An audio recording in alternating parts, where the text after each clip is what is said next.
Hey guys, Corey Martinez here. Last week y'all voted for the Levi's how-to on Vital. Nose manuals were chosen, so I'm going to try my best to show you how to do them.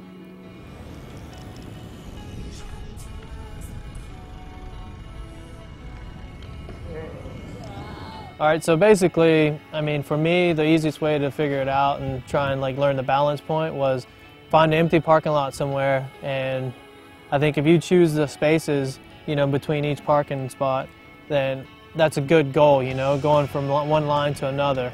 By doing that, you're going to learn your balance point pretty much. That's honestly the easiest way to try and figure out, your balance point. Just find an empty parking lot somewhere and then try and go from space to space in the parking spaces. Once you learn that balance point and you figure out a little bit of that control, you can kind of go from a parking lot, empty spaces, to an island, like a manual pattern somewhere in a parking lot or even in a skate park. Your local skate park might have a grind box somewhere and you can practice on that. Alright, so I'm going to have Morgan and Dakota session this manual pad with me, and as you can see, we all have different styles and different bike setups and even probably just different ways of jumping over the bars. There really is no wrong or right way of doing this trick. It's just kind of like finding that balance point, and if you make it across it, you make it across it, Alright, for instance, Dakota and Morgan and we all run our, handlebars at a different setup, different length frames, and probably different head tube angles. But, we all somewhat managed to figure out the balance point, with that setup and are able to find that, control, that we're looking for with that setup. So it's not really a matter of finding, all right, well, I think I need a steeper head tube angle to learn how to do it. Sure, it might be easier, but what I'm trying to say is that whatever setup you're running with is going to be okay. You're going to learn that balance point. Now getting into the actual nose manual position.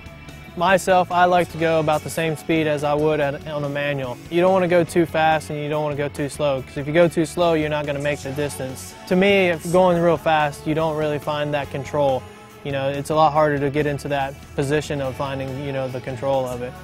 Basically, once you've figured out how to jump into the nose manual position, one thing you don't want to do is be afraid of jumping over the bars. For me, whenever I get into the position of it and I feel like I'm going to flip over, I basically just do the spread eagle splits and then chunk the bars in between the legs. If you try and hang on, it could end up bad. Or once you've gotten actually into the nose manual, you use your legs and your arms together sometimes. You straighten your arms out, but maybe bend your knees, and then that'll bring your back end up, or vice versa. You can straighten your legs out and bend your arms, and then that'll kind of counteract it. So if you can do this all while in the nose manual, that's basically learning how to control the nose manual. So once you kind of learn that, you're going to be able to go further and further. And sometimes you actually do just lock into it. You don't have to pump anything, you just lock into it, and that's one of the good days. If you think you got the trick on lockdown, sometimes it's not that way, because some days are worse than others. So just have patience with it and keep trying.